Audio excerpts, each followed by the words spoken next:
Assalamualaikum warahmatullahi wabarakatuh. Alhamdulillahi rabbil alamin, wa afdalus salati wa atammu taslim ala sayyidina Muhammad wa ala alihi wa ashabihi ajma'in. Rabbi shrah li sadri wa yassir li amri wahlul 'uqdatam min lisani yafqahu qawli. اللهم علمنا ما ينفعنا وانفعنا بما علمتنا وزدنا علما اللهم اجعلنا من الذين يستمعون القول فيتبعون أحسنه أما بعد. Tuan-tuan yang dirahmati Allah Subhanahu wa taala, alhamdulillah, bersyukur kita kepada Allah Subhanahu wa taala kerana dengan limpah dan kurnia-Nya kita bertemu sekali lagi pada minggu ini untuk sama-sama kita meneruskan pengajian kita dalam kitab Fiqh Manhaji. Baik. Jadi pada minggu lepas kita selesai membicarakan berkaitan dengan jual beli, jual beli pada hari Jumaat, dan secara khususnya ketika azan dilaungkan, ketika azan pertama dilaungkan dan juga ketika azan kedua dilaungkan, ataupun ketika imam telah pun berada di atas mimbar. Baik, jadi hukum-hukumnya kita telah perincikan pada minggu lepas. Dan hari ini insya-Allah kita akan tengok pula perkara yang berkaitan dengan syarat sah Jumaat. Hari itu syarat wajib sembahyang Jumaat, hari ini syarat sah Jumaat. Maknanya tanpa perkara-perkara yang kita akan sebut ini, Jumaat tidak sah. Jumaat tidak sah. Baik. Apabila seseorang mempunyai 7 syarat terdahulu, maka wajiblah dia mendirikan solat Jumaat. Bagaimanapun solat Jumaat tidak sah melainkan dengan 4 syarat yang berikut. Jadi apabila seorang individu itu dah ada 7 syarat yang kita dah baca hari itu, Islam berakal balik semula, untuk sahnya sembahyang Jumaat yang dilaksanakan itu, maka ia perlulah bertepatan dengan 4 syarat. Baik. Yang pertama, solat Jumaat hendaklah didirikan di dalam kawasan binaan, sama ada di bandar atau di qaryah yang mempunyai penduduk yang bermustautin tidak kurang daripada 40 orang lelaki yang cukup syarat-syarat wajib mendirikan Jumaat. Maksud bandar ialah kawasan yang mempunyai qadi dan hakim serta pasar untuk berjual beli, manakala maksud qaryah pula ialah kawasan yang tidak terdapat perkara-perkara tersebut. Baik. Jadi syarat yang pertama untuk sahnya Jumaat, pengarang sidang pengarang kitab Fiqh Manhaji ini menyebut kepada kita bahawasanya sembahyang Jumaat itu hendaklah didirikan di kawasan binaan. Tuan-tuan sekalian, yang dimaksudkan dengan binaan di sini bukanlah syarat dia mesti dilaksanakan dalam masjid. Kawasan binaan ataupun di dalam kawasan binaan ni maknanya dalam kawasan yang ada penempatan. Yang ada penempatan, bukanlah kita pergi sembahyang Jumaat dalam hutan, dalam taman negara ataupun pergi kat padang pasir. Itu kawasan yang tak ada binaan. Jadi kita ni tuan-tuan sekarang ni, kita kat Bandar Pusat ni, kita dikira tinggal dalam kawasan yang ada binaan. Ada rumah, ada bandar, ada masjid, ada sekolah apa semua. Itu dipanggil kawasan binaan. Bukanlah bermaksud sembahyang Jumaat tu mesti dalam masjid, tidak. Baik. Jadi kawasan binaan ini bermaksud kawasan yang berpenghuni. Ada orang duduk, ada orang buat rumah, buat kedai, buat bangunan, ya, buat sekolah apa semua. Itu dia masuk kawasan binaan. Baik. Sama ada di bandar ataupun di qaryah. Ya, di bandar kita tahulah, qaryah ni maknanya di kampung. Ya, di bandar ataupun di qaryah. Jadi kalau kita di bandar, ya kita ada binaan, ya. Adapun di kampung sama juga, ya. Kalau dari segi kita ni tuan-tuan, ya. Kita duduk Bandar Pusat ni, kita kata kita tinggal di bandar. Ya. Sebab kita ada belakalah, ya. Agensi kerajaan semua ada dekat bandar ni, ya. Adapun orang yang tinggal dekat kampung, seperti contoh jengka 10, jengka 11, jengka 8, jengka 14, 15, maka mereka tu dianggap tinggal di qaryah, di kampung, ya.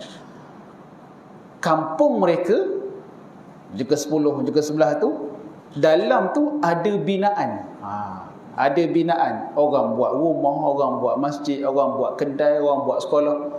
Maka walaupun ianya dinamakan sebagai qaryah, tapi ianya dikira sebagai dalam kawasan binaan. Ya, dalam kawasan binaan. Maka seperti yang saya sebut tadi, yang dimaksudkan dengan dalam kawasan binaan ni adalah dalam kawasan penempatan. Bukanlah kena buat dalam masjid. Baik. Dan kawasan yang ada binaan ataupun penempatan ini, sama ada bandar ataupun di kampung qaryah, dia mestilah mempunyai penduduk yang bermustautin, tidak kurang daripada 40 orang lelaki yang cukup syarat wajib mendirikan Jumaat. Ya, dia mesti ada tidak kurang daripada 40 penduduk yang bermustautin. Apa makna mustautin, tuan-tuan? Mustautin ni orang yang tinggal dekat situ. Dia adalah penduduk. Penduduk. Dia ada rumah di situ, bekerja di situ, beranak pinak di situ. Ya, itu dipanggil mustautin. Macam kita semua, tuan-tuan, kita bermustautin. Dia berbeza dengan orang yang bermukim. Ya, orang yang bermukim. Orang yang bermukim ni, kita nak mudah faham, saya ambil contoh, macam dekat Mahat tu pelajar asrama dia. Pelajar asrama dia. Jadi pelajar tu daripada macam-macam lah, ya, Kuantannya, Temelohnya, Jerantuknya, KL pun ramai, Selangor pun ada, daripada Rawang pun ada. Maka mereka datang belajar di sini, ya, daripada jauh, duduk di asrama, dan duduk mereka tu lebih daripada 3 hari. Lebih daripada 3 hari. Maka bila lebih daripada 3 hari, maka mereka dipanggil bermukim. Ya. Bila sampai tempohnya nanti, mereka akan baliklah ke kampung mereka. Jadi mereka tidak ada rumah di situ, cuma menumpang tidur je. Ya, tak ada rumah di situ, tak beranak pinak kat situ, tak bekerja kat situ, maka mereka dipanggil bermukim. Ya, bermukim. Ataupun kita boleh juga kata macam pekerja-pekerja asing lah. Pekerja-pekerja warga asing, mereka bermukim di tempat kita, mereka tidak bermustautin. Jadi syarat jemaah 40 orang, syarat jemaah 40 orang untuk sembahyang Jumaat ni, dia mestilah di kalangan orang-orang yang bermustautin. Bermustautin. Baik. Jadi bermakna kalau bandar, sesuatu bandar ataupun kampung yang mana penduduk yang bermustautin kurang daripada 40 orang, maka dia tidak boleh buat Jumaat lah. Kalau buat Jumaat juga, maka tidak sah. Baik. Okey. Seterusnya, solat Jumaat tidak sah didirikan di kawasan padang pasir, di antara kemah-kemah atau di qaryah yang kurang 40 orang lelaki yang wajib mendirikan Jumaat. Jadi ini lawan kepada yang disebut tadi dalam kawasan binaan. Kawasan binaan, apa lawan dia? Padang pasir ataupun di hutan. Yang tidak ada binaan, tidak ada penduduk. Baik. Jadi dikata tidak sah didirikan di padang pasir ataupun di antara kemah-kemah. Ini maknanya kemah-kemah ni dia khusus kepada orang-orang badui yang tinggal di luar. Ya. Orang-orang badui, ya, lawan dia orang hadir yang duduk di bandar. Yang duduk di bandar dipanggil orang yang hadir ataupun madani, orang yang tinggal di bandar. Lawan dia orang badui.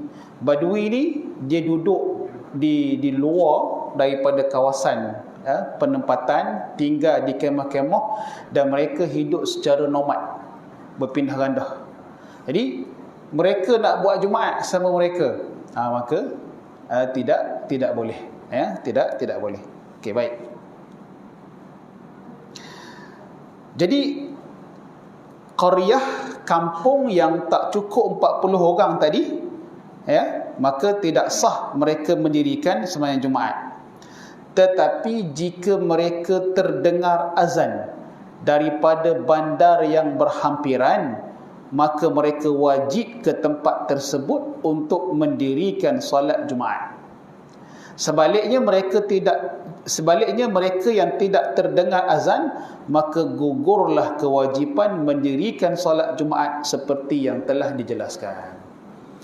Jadi kampung yang tak cukup 40 orang tadi, ya, maka mereka tak sah dirikan sembahyang Jumaat.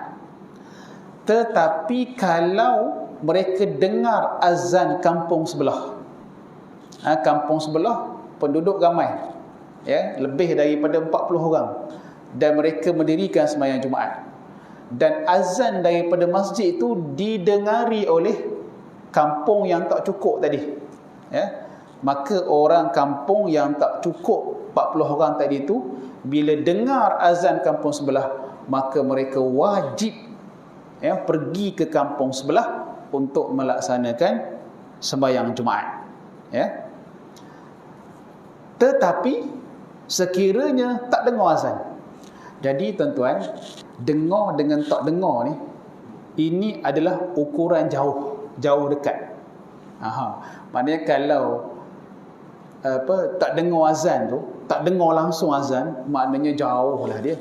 Ya, jauhlah dia daripada kampung yang mendirikan sembahyang Jumaat. Kalau dia boleh dengar azan, maknanya dekatlah dia dengan kampung yang mendirikan sembahyang Jumaat. Ya, baik. Syarat solat Jumaat tersebut berdasarkan peristiwa pada zaman Nabi sallallahu alaihi wasallam dan zaman Khulafa' ar-Rasyidin yang hanya didirikan dalam keadaan demikian. Kabilah-kabilah Arab Badui yang tinggal di luar bandar Madinah tidak mendirikan solat Jumaat, dan Rasulullah sallallahu alaihi wasallam tidak pula memerintahkan mereka supaya mendirikan solat Jumaat. Jadi hukum yang kita ambil tadi itu ialah berdasarkan yang berlaku pada zaman Nabi sallallahu alaihi wasallam dan juga Khulafa' Rasyidin. Ya. Sebab pada zaman Nabi Jumaatnya hanya satu, di Masjid Nabawi. Ya. Tidak ada solat Jumaat lain yang dilaksanakan di masjid lain. Walaupun dekat Madinah tu ada je masjid lain. Masjid Quba ada. Masjid yang mula-mula sekali Nabi dirikan. Tapi tidak dilaksanakan sembahyang Jumaat. Yang dilaksanakan hanya di Masjid Nabawi sahaja, ya.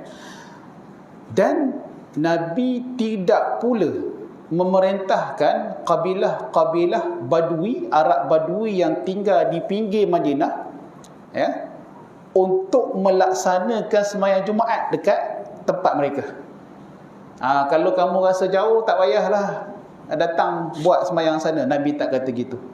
Ya, Nabi tidak mengarahkan mereka untuk melaksanakan Jumaat di tempat mereka, dan Nabi tidak menyuruh pula mereka untuk datang ke ke Madinah menunaikan sembahyang Jumaat. Kenapa? Kerana mereka jauh dan tak dengar azan.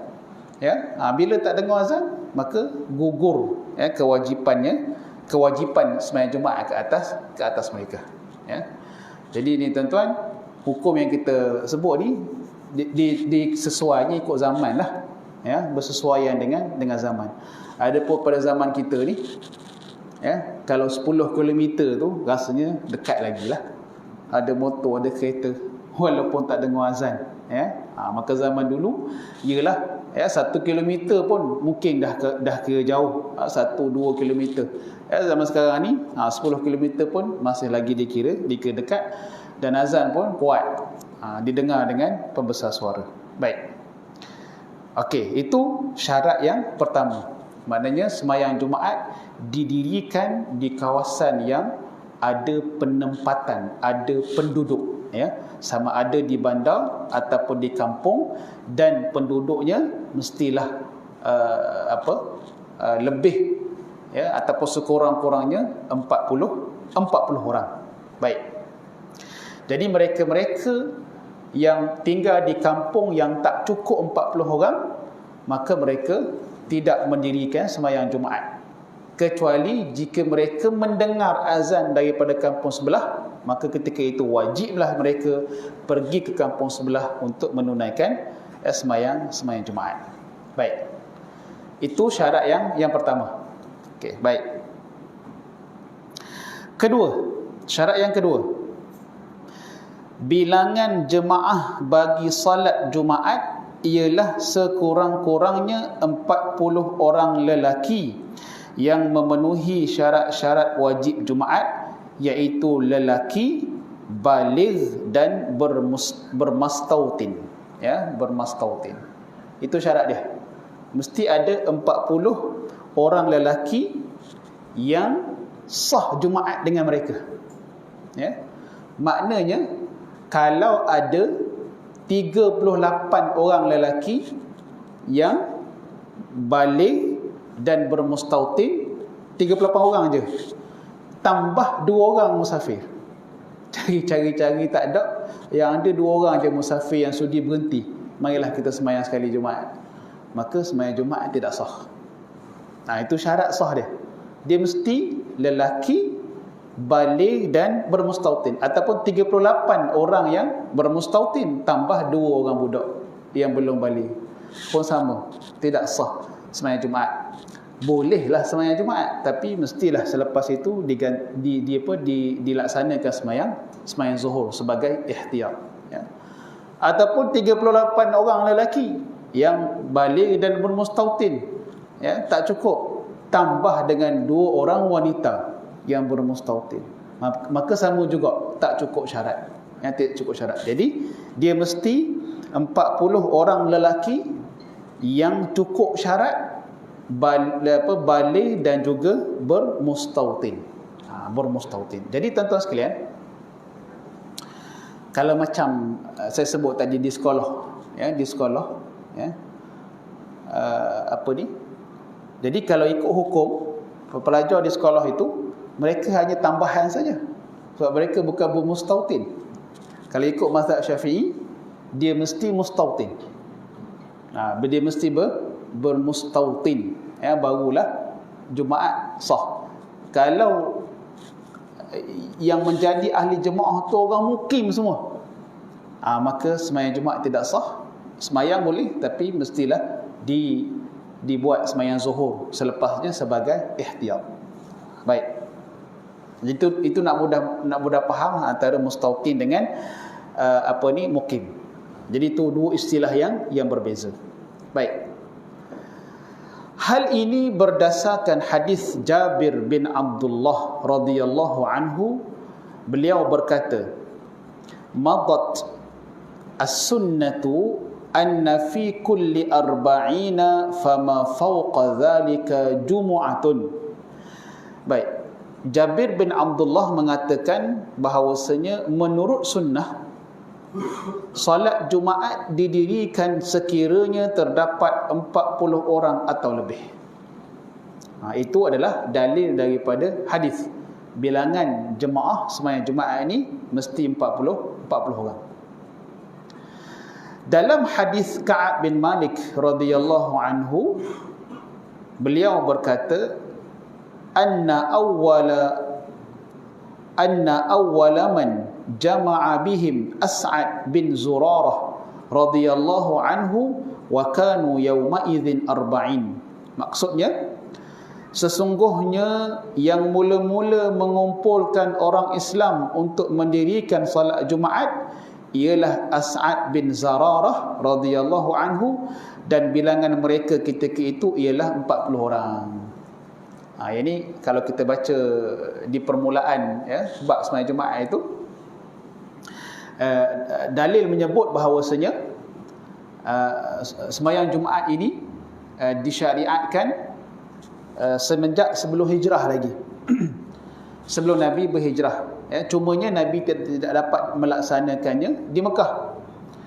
Dan sahabat ataupun sahabat-sahabat Nabi daripada golongan Ansar yang berada di Madinah, mereka menunaikan sembahyang Jumaat.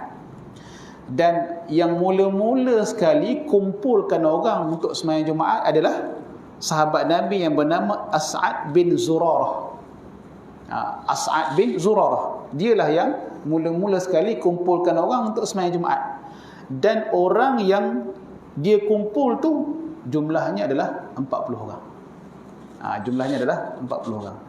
Maka daripada sini ianya menjadi pegangan ataupun pandangan yang mu'tamad dalam mazhab Syafi'i. Jadi dalam mazhab Syafi'i tidak sah Jumaat kalau kurang daripada 40 orang. Kurang daripada 40 orang maka Jumaat tidak sah. Sudah tentulah tuan-tuan, bilangan jemaah dalam solat Jumaat ni ianya merupakan khilaf antara mazhab. Dan nanti ada kat belakang ni saya akan sebut sikit berkaitan dengan khilaf. Ada berapa belas pandangan berkaitan dengan jemaah, bilangan jemaah solat Jumaat. Cuma yang mu'tamad dalam mazhab kita, mazhab Syafi'i, adalah 40 orang. Baik. Cumanya bila Covid melanda kita baru ni, kadang-kadang masa itulah baru kita tahu pandangan-pandangan yang lain. Macam ada negeri-negeri macam kita ni, kita faham, kita tetap Jabatan Mufti tetap menetapkan 40 orang. 40 orang. AJK campur siapa yang sempat datang. Kan, AJK campur siapa yang sempat datang, 40 orang. Adapun ada negeri-negeri yang menetapkan 12 orang. Macam wilayah persekutuan, dia tetapkan jemaahnya adalah 12 orang.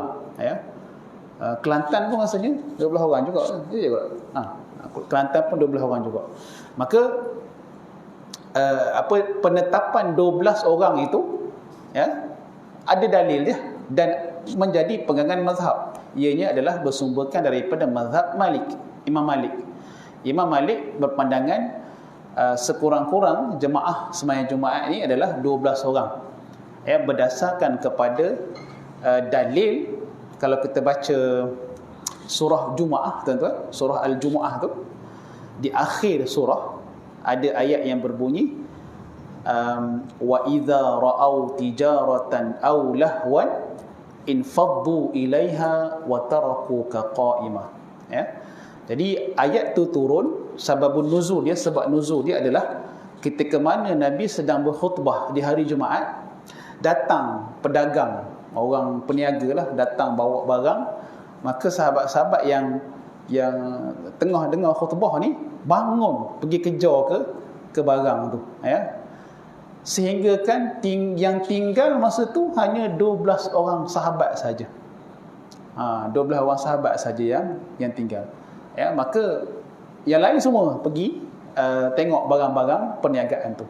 Maka Allah menegur dengan menurunkan ayat itu, ya, wa idza ra'au tijaratan aw lahwan faddu ilaiha wa tarakuka qa'ima qul ma 'indallahi khairum minal lahwi wa minat tijarah. Katakanlah kepada mereka, wahai Muhammad, sesungguhnya apa yang ada di sisi Allah daripada pahala dan ganjaran adalah lebih baik daripada perkara-perkara yang lagha dan juga perniagaan, ya. Maka berdasarkan daripada hadis itu, mazhab Imam Malik, mazhab Maliki menetapkan 12 orang, ya, dia punya sekurang-kurang jemaah yang ada untuk solat Jumaat. Maka itu adalah perkara khilaf yang muktabar, ya. Cuma yang kita belajar ni kitab mazhab Syafi'i, maka sudah tentulah dia akan mengatakan yang muktamad ni adalah 40 orang sekurang-kurangnya. Baik. Itu syarat yang kedua, tuan-tuan, ya. Jadi syarat yang pertama tadi mesti dilaksanakan di kawasan penempatan orang. Yang kedua, jemaahnya mestilah sekurang-kurangnya 40 orang lelaki yang baligh dan bermustautin. Dan yang ketiga, solat Jumaat hendaklah didirikan dalam waktu zuhur.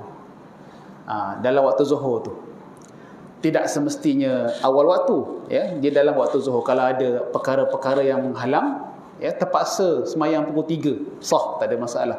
Ia mesti dalam waktu zuhur. Bermakna semayang Jumaat ini dia tak boleh diqadha. Maknanya pas semayang asar buat semayang Jumaat qadha, khutbah apa semua, tak ada. Dia tidak ada erti sedemikian, ya. Maknanya kalau terlepas berjumaat, dia mesti diqadha dengan semayang zuhur, bukan diqadha dengan semayang Jumaat, ya. Jadi semayang Jumaat dia tidak diqadha dan juga tidak dijamak takhir. Jamak takhir, jamak takdim tak apalah, semayang Jumaat kemudian semayang asar, jamak takdim. Adapun nak jamak takhir Jumaat, ya, semayang asar lepas asar buat semayang Jumaat, maka itu tidak, ya. Baik. Sebab apa? Sebab dia mesti dilaksanakan dalam waktu zuhur, ya. Jadi kalau waktu zuhur sekarang ni lebih kurang pukul 12:58, waktu asar 4 suku. Maka dalam waktu tu mesti dilaksanakan semayang Jumaat. Tak boleh dibuat di luar waktu, ya, secara qadha. Baik. Jika waktu zuhur tidak mencukupi untuk mendirikan solat Jumaat, mereka wajib mendirikan solat zuhur sahaja, ya. Dah akhir, hujung dah, pukul 4 dah ataupun pukul 4.10, 45 minit ke 4.10. Asar pukul 4 suku, mana nak dannya, ya. Tak dan dah nak khutbah, nak semayang Jumaat apa semua. Maka ketika itu bila dah tak cukup waktu, tak cukup masa, maka mereka semayang zuhur. Mereka wajib semayang zuhur, ya. Baik. Jika mereka telah memulakan solat Jumaat dan waktu zuhur telah habis, sedangkan mereka masih belum selesai, hendaklah mereka menukarkan solat Jumaat itu kepada solat zuhur dengan menyempurnakannya sebanyak 4 rakaat, ya. Tengah-tengah khutbah, ya, tengah-tengah doa, doa akhir khutbah yang kedua, azan, ya, azan asar, tak ada nak semayang, maka jangan semayanglah 2 rakaat, semayang zuhur. Semayang zuhur. Baik. Hal yang demikian berdasarkan perbuatan Nabi sallallahu alaihi wasallam yang telah mendirikannya dalam waktu tersebut. Baik. Dalilnya adalah hadis daripada Anas bin Malik radhiyallahu anhu, katanya, anna an-nabiy sallallahu alaihi wasallam kana yusalli al-jum'ata hina tamilu asy-syamsu. Maksudnya Nabi sallallahu alaihi wasallam mendirikan solat Jumaat ketika matahari gelincir. Yakni ketika masuk waktu zuhur, awal waktu, ya. Hina tamilu syams maknanya ketika matahari tergelincir ke sebelah barat, yakni ketika masuknya waktu zuhur, ya. Maka Nabi laksanakan semayang Jumaat. Baik. Dalil yang kedua daripada Salamah bin Al-Aqwa radhiyallahu anhu, beliau berkata, kunna nusalli ma'an nabiyyi sallallahu alaihi wasallam al-jumu'ata thumma nansarif wa laysa lil hitani dhillun nastadhillu fih. Baik, Salamah berkata, kami mendirikan solat Jumaat bersama-sama Nabi sallallahu alaihi wasallam, kemudian kami beredar dalam keadaan dinding-dinding tidak mempunyai bayang-bayang untuk kami berlindung. Ya. Maknanya ketika habis sembahyang Jumaat pada zaman Nabi, Salamah bin Al-Aqwa ni cerita masa tu dinding-dinding ni belum lagi ada bayang. Tak ada lagi bayang nak berteduh, tak ada lagi. Bermakna apa? Bermakna Nabi SAW mendirikan sembahyang Jumaat ini dalam waktu zuhur dan pada awal waktu. Kalau Nabi buat lambat, dah tentu ada bayang dah. Buat pukul dekat-dekat asar, dah tentulah berbayang dah. Ya, tapi bila Salamah mengatakan kami dah selesai sembahyang, masa tu dinding-dinding belum lagi ada bayang, ya, untuk berteduh. Ya, maka bermakna Nabi melaksanakannya dalam waktu zuhur dan di awal waktu. Baik.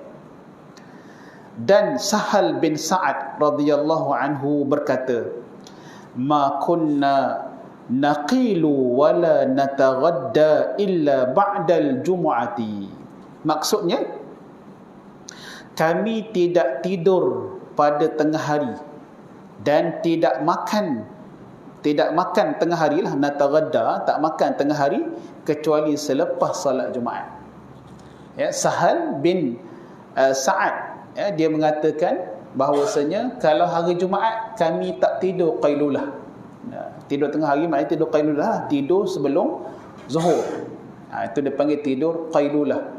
Hari Jumaat kami tak tidur qailulah, ya, sebab kami sibuk, diri kami sibuk untuk bersiap mendirikan sembahyang Jumaat. Menandakan bahawasanya sembahyang Jumaat tu awal, dibuat awal waktu, ya. Jadi pukul 3, pukul 4 tak panggil qailulah dah. Qailulah ni sebelum zuhur, ya. Jadi disebabkan Jumaat itu dibuat pada awal waktu zuhur, menyebabkan Sahal mengatakan tak sempat nak tidur qailulah, ya. Dan juga dikata kami tak makan, wala nataghadda, kami tak makan tengah hari, tak lunch hari Jumaat ni, melainkan ba'dal Jumaah, selepas sembahyang Jumaat. Ya, sebab apa? Sebab ketika itu kami disibukkan dengan persiapan menunaikan sembahyang Jumaat. Kerana apa? Kerana sembahyang Jumaat dilaksanakan pada awal waktu. Baik. Jadi kalau sembahyang Jumaat pada zaman Nabi dilaksanakan lewat, ya, pukul 3, pukul 3.30, pukul 2.30, kalau zaman kita lah ada jam ni, maka dah tentulah sempat sangatlah Sahal dia kata nak tidur ke, nak makan ke, sempat. Ataupun mungkin sahabat Nabi tadi Salamah bin Al-Aqwa mengatakan dah ada bayang.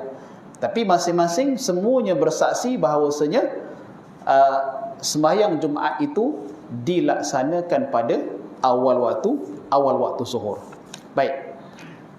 Semua hadis-hadis yang tersebut menunjukkan bahawa Rasulullah sallallahu alaihi wasallam tidak bersolat Jumaat melainkan dalam waktu zuhur, bahkan pada awal waktu. Ya, maka untuk sahnya sembahyang Jumaat itu ianya mesti dilaksanakan dalam waktu zuhur. Dan yang terbaiknya, yang afdal sebagaimana mengikut Nabi SAW adalah melaksanakannya pada awal waktu zuhur. Baik. Okay. Kita sikit lagi tuan, dia ada 4. Ini habis dah yang ketiga, masuk ke 4. Kita habiskan yang keempat ni. Yang keempat, syarat sah yang keempat, jangan didirikan lebih daripada satu salat Jumaat pada satu tempat selagi ia boleh dilakukan sedemikian. Malahan mereka wajib berhimpun pada satu tempat, namun harus berbuat lebih daripada satu tempat jika tempat tersebut tidak dapat menampung bilangan jemaah yang ramai. Ya. Jadi tuan-tuan, syarat yang keempat ni, syarat sah yang keempat ni, yang asalnya sembahyang Jumaat setempat saja. Itu yang asal. Ya, satu masjid saja. Masjid yang dinamakan sebagai Masjid Jami'. Masjid Jami', ya. Jadi dilaksanakan di satu masjid sahaja, sebagaimana yang dilaksanakan pada zaman Nabi SAW, Khulafa' Rashidin, para sahabat dan juga para tabi'in. Mereka semua melaksanakan Jumaat di satu tempat sahaja, berkumpul di satu tempat sahaja. Itu syarat asal. Ya, syarat asal. Jika boleh dikumpulkan, ya, orang ramai di satu tempat saja untuk menunaikan salat Jumaat, maka mesti buat gitu. Tak boleh buat banyak-banyak tempat. Baik. Tetapi kalau di sana ada keperluan, seperti contohnya penduduk ramai, tak muat masjid, perlu dibuka di beberapa masjid yang lain, maka jika begitu tidak mengapa, dibolehkan. Jadi hak kita buat ni, yang banyak Jumaat dekat bandar kita ni, berapa Jumaat dekat bandar kita? 4 Jumaat. Masjid lama, masjid baru, Matrik, UiTM dengan Matang, 5. Dan bakal dibuka di Masjid Lama Ratu Perintis. Ada mimbar dah tu, mimbar siap dah tu. Tunggu green light saja, ya. Jadi ada 6. Baik, jadi apa yang kita laksanakan sekarang ni, berbilang-bilang Jumaat ni kerana keperluan, ya. Jadi penduduk bandar pusat pun makin lama makin bertambah, makin ramai. Baik. Apatah lagi dengan penjarakan yang tak tahu bila nak rapatkan balik, kan. Jadi sudah tentulah perlu kepada tempat yang lebih banyak supaya orang boleh datang sembahyang. Baik. Jadi asalnya adalah satu tempat saja. Ya, asalnya adalah satu tempat saja, satu masjid saja yang didirikan sembahyang Jumaat. Jika ada keperluan, barulah dibuka beberapa tempat. Baik.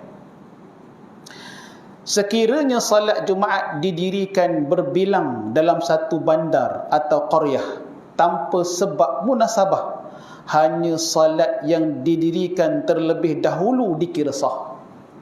Kalau saja-saja, tak ada keperluan pun, muat je satu tempat, buat satu masjid, tapi dia buat juga sembahyang Jumaat tempat lain, ya. Maka bila ada banyak Jumaat dalam satu bandar tanpa keperluan, yang dikira sah ialah masjid yang sembahyang dulu, bukan masjid yang habis dulu sembahyang. Siapa habis dulu dia sah tak? Masjid yang sembahyang dulu, masjid yang mana imamnya terlebih dahulu mengangkat takbiratul ihram, Allahu Akbar, dia yang dikira sah. Adapun hak lain-lain yang tambah tu, kebetulan dipanggil khatib khutbah panjang, maka tak ada lah, ya. Jadi kalau masjid Jumaat itu berbilang-bilang tanpa keperluan, ya, maka yang mula-mula sekali solat, bukan khutbah, siapa mula khutbah dulu tak, yang mula-mula sekali solat, ya, maka dia yang dikira Jumaat yang sah. Adapun yang lain semuanya tidak sah, ya. Baik. Salat yang lebih dahulu didirikan bermaksud salat yang lebih dahulu dimulakan. Siapa mula dulu, dia yang sah, ya. Bukan salat yang lebih dulu selesai. Bukan siapa cepat, ya, siapa cepat habis, bukan, siapa yang mula dulu. Baik. Dalam keadaan ini, ia dikira sah. Para jemaah dalam salat Jumaat yang lain dianggap cuai kerana mereka mendirikan salat Jumaat berasingan dan tidak berkumpul di tempat salat yang lebih awal dimulakan. Oleh itu, mereka hendaklah menggantikannya dengan solat zuhur. Dia semayanglah Jumaat. Dia semayanglah Jumaat. Jumaat dia tu tak dikira tidak sah. Dan lepas semayang Jumaat tu, dia kena semayang zuhur. Wajib dia semayang zuhur. Baik. Jika tidak diketahui dahulu, kemudiannya solat Jumaat tersebut, maka semuanya dikira batal. Tak tahu siapa dulu, siapa kemudian. Orang sini wasak sana, orang sana wasak sini, siapa dulu kan? Tak tahu kan? Maka semuanya dikira batal, tak sah. Maka mereka hendaklah mendirikan solat Jumaat yang lain di satu tempat sahaja, sekiranya boleh dan masa yang ada. Ada kata tak tahu siapa yang mula dulu, maka cancel belaka, panggil semua, kumpul tempat semayang. Ya, kalau ada masa lagi lah, ada masa dan boleh berbuat demikian. Sebab semua hak dia buat tadi tu semuanya terbatal belaka. Ya, baik. Dalil tidak boleh berbilang Jumaat. Okey, ini dalil, ya. Pada zaman Rasulullah sallallahu alaihi wasallam, khulafa ar-rasyidin dan tabi'in, salat Jumaat tidak didirikan kecuali pada satu tempat sahaja dalam sesebuah bandar atau qaryah. Sesebuah bandar hanya terdapat satu masjid besar yang dinamakan Masjid Jami' untuk didirikan salat Jumaat. Maka itu adalah amalan di zaman Rasulullah sallallahu alaihi wasallam, khulafa ar-rasyidin, para sahabat dan juga tabi'in. Mereka hanya bersolat di satu masjid sahaja di satu-satu tempat, ya. Tidak dua, tidak tiga, tidak empat. Baik. Sementara masjid-masjid yang lain hanya digunakan untuk mendirikan solat fardu 5 waktu. Ya, bukanlah maknanya masjid lain yang tu tak aktif, tidak. Untuk semayang fardu 5 waktu sahaja, ya. Daripada Aisyah radhiyallahu anha katanya, kanan nasu yantabuna yaumal jumu'ati min manazilihim wal awali. Maksudnya, orang ramai selalu datang ke masjid pada hari Jumaat dari tempat tinggal mereka dan dari kawasan-kawasan timur Madinah. Ya. Jadi dalam hadis Aisyah ini, Aisyah sebut penduduk Madinah semuanya keluar, ya, keluar daripada tempat tinggal mereka, keluar daripada rumah mereka untuk menunaikan salat Jumaat. Begitu juga orang-orang yang tinggal di kawasan Awali. Awali nama kawasan di belah timur Madinah. Ya, dia mungkin berasal dari perkataan Ali. Ali ni maknanya tinggi, mungkin kawasan yang berbukit yang tinggi, ya. Maka mereka yang tinggal di sana dipanggil Al-Awali, tempat tu dipanggil Al-Awali. Jadi mereka pun turun ke Madinah untuk menunaikan sembahyang Jumaat. Baik. Daripada Ibnu Abbas radhiyallahu anhuma katanya, inna awwalu jumu'atin jummi'at ba'da jumu'atin fi masjidi Rasulillah sallallahu alaihi wasallam fi masjidi Abdul Qais bi Juwathi minal Bahrain. Baik. Abdullah bin Abbas dia berkata, sesungguhnya salat Jumaat yang pertama didirikan selepas salat Jumaat di Masjid Nabi ialah Masjid Abdul Qais di Juwathi, Bahrain. Bahrain. Jadi pada zaman Nabi, pada zaman para sahabat dan juga tabi'in, di Masjid Nabawi saja sembahyang Jumaatnya. Sebab ketika itu Islam dia masih pada zaman Nabi lah, pada zaman Nabi masih lagi berpusat di Madinah. Ya, masih lagi berpusat di Madinah. Pada zaman Sayyidina Abu Bakar pun masih lagi berpusat di Madinah. Ya. Pada zaman Sayyidina Umar, barulah berlakunya futuhat, ya, pembukaan kota-kota besar dan juga kerajaan kita kata kuasa besar dunia jatuh pada zaman Sayyidina Umar, Parsi dan juga Rom. Baik, sebelum itu semuanya berpusat di Madinah. Sembahyang Jumaat di situ je. Tak ada kat tempat lain, ya. Kat tempat lain tak ada sembahyang Jumaat. Dan masjid yang pertama melakukan sembahyang Jumaat selepas Masjid Nabawi, ya, ialah masjid yang dinamakan Masjid Abdul Qais di satu tempat yang bernama Juwathi di Bahrain. Bahrain jauh lah tuan-tuan. Bahrain ni negara teluk. Ya, kalau zaman dulunya bila sebut Bahrain ni negara teluk lah. Kuwait, Emirates, apa lagi negara teluk. Bahrain termasuklah.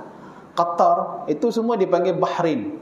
Maknanya selepas Masjid Nabawi, dekat situ jauh, kawasan teluk tu barulah dibuka satu lagi masjid untuk sembahyang Jumaat. Baik.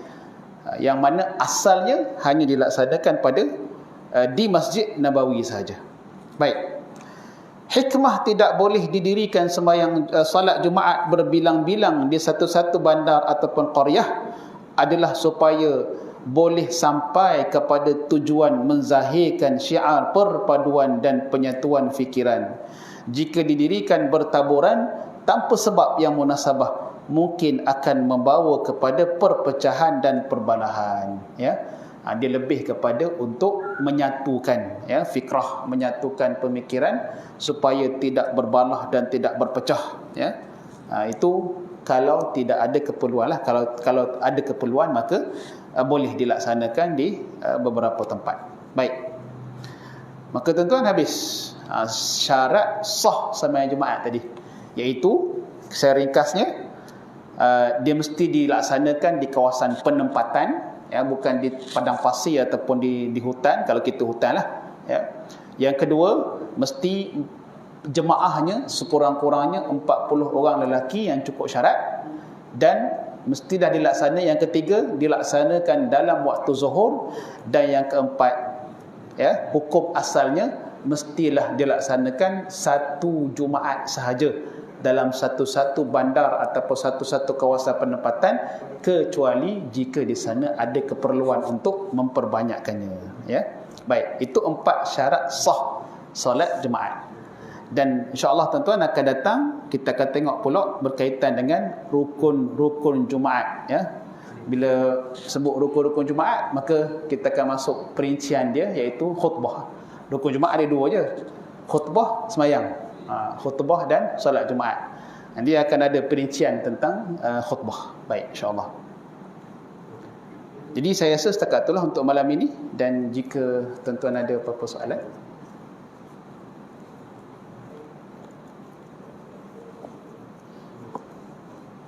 kalau tak ada, jelas lah, malam ni mudah je lah, ya. Perkara mudah saja, ya. Baik, insya-Allah. Ya. Nak tanya, dia yang dulu lah, yang 10 tahun dulu kan, satu karya satu masjid nanti buat 2 kali Jumaat. 2 sesi. 2 sesi. Ya, ya. Okey. Yang dia paham politik lah. Okey. Okey. Okey. Jadi, ini imam ini, ini imam politik ni. Macam mana yang sampai yang mana yang mana? Sampai dulu? Sampai dulu kan. Kalau UMNO buat dulu, UMNO sah. Mana yang dulu? Mana yang dulu buat? Baik.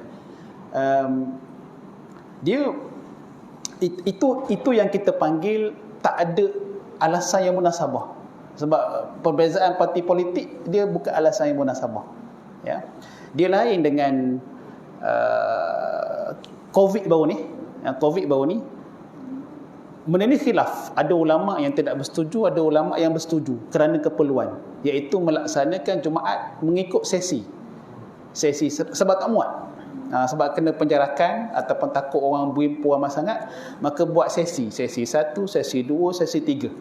Ya, dia ada di kalangan para ulama yang tak setuju, ya, tak boleh, ya. Dan ada di kalangan para ulama, termasuklah Majlis Fatwa Mesir, Majlis Darul Ifta Mesir, bersetuju dengan apa, Jumaat beberapa sesi ni.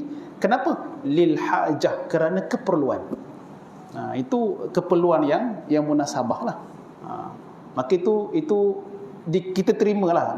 Maknanya ulama yang mengharuskan dia terima kerana keperluan itu munasabah. Tapi kalau perbezaan parti politik itu geng, dia bukan, imam tu bukan geng kita, maka itu tak boleh. Mana siapa yang buat dulu dia lah dapat, dia lah sah. Orang lain tu semai zuhur. Baik. Kalau kampung tu macam mana? Kampung tu kan, macam ada satu kampung, Dia kita boleh dengar khutbah masjid, contoh masjid A boleh dengar, masjid B boleh dengar. Jarak lebih kurang je. Jadi kalau kita biasa nak pergi masjid ni ke masjid ni. Biasa orang kampung masjid ni sebab apa lambat sikit je. Dua dia sembahyang. Mana sempat lagi. Jadi pilihan kita yang mana dalam satu kampung kita boleh dengar dua jarak sama je. Dia Ustaz yang kalau yang gitu dia buat dua gitu walaupun jarak sama mengikut keperluan. Sebab mungkin penduduk kampung tu ramai walaupun masjid tu dekat. Macam tuan-tuan, macam pengalaman saya duduk Syariah lah tuan. Saya tahu lah Mesir kalau di negara Arab ni masjid kadang-kadang 50 meter ada masjid. Duduk belawar ni azan khutbah. Baik. Sebab apa gitu? Sebab penduduk dia memang padat. Memang ramai betul. Ya. Maka yang Ustaz sebut tadi, kalau penduduk kampung memang ramai, ya, maka terpaksa kalau katalah dia ada satu masjid, dia ada satu surau. Masjid tak muat, maka buka dekat surau, ya.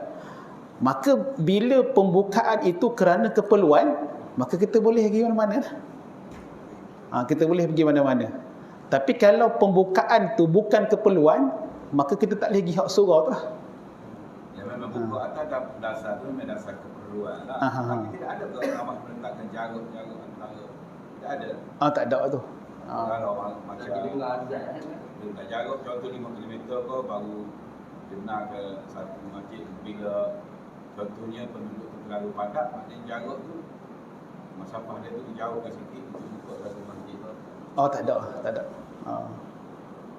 Ikut keperluan lah. Dia ikut keperluan. Kampung lah menjadi banyak masalah. Banyak dia apa? Masjid dua boleh dengar. Banyak pilih lah. Pilih hamil tu masjid ni lah biasa kampung. Dia kampung dia lambat sikit masjid ni, dia lambat sikit bayar. Jadi boleh pergi lambat sikit. Lambat sikit lah kampung. Ya. Pilih ada macam tu. Yalah. Ya. Masuk buat rawatib sikit. Ya, sila.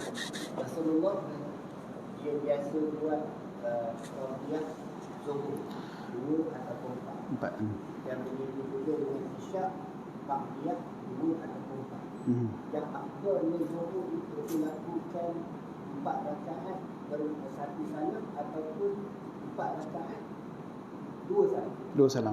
Okay. Dan begitu juga dengan isyak. Yang mana yang lebih afdal? Maknanya 2 rakaat satu salam ataupun 4 rakaat satu salam. Okey. Baik. Untuk semayang malam, maknanya waktu malam lah, ya.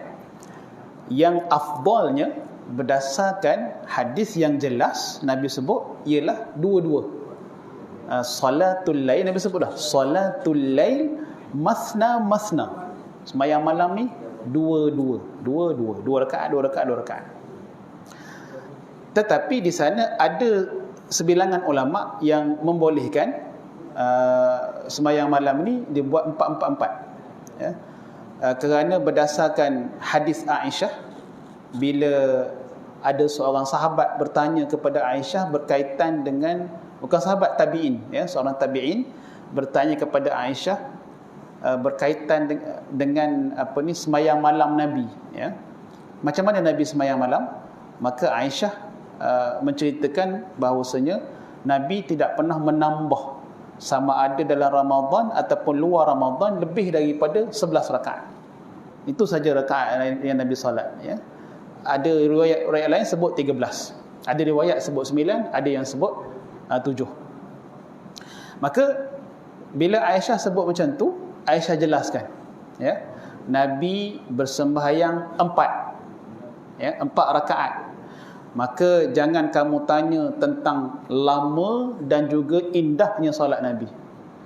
Dan Aisyah kata, selepas itu Nabi sambung lagi 4. Nabi semayang lagi 4. Jangan kamu tanya panjang dan indahnya semayang Nabi itu. Kemudian Aisyah kata Nabi semayang 3. 4, 4, 3. 4 tu tahajud dan 3 tu adalah witir. Maka daripada hadis ni ada sebilangan ulama yang mengambil dalil bahawasanya semayang malam ni boleh buat 4. 4 lah. 4 satu salam.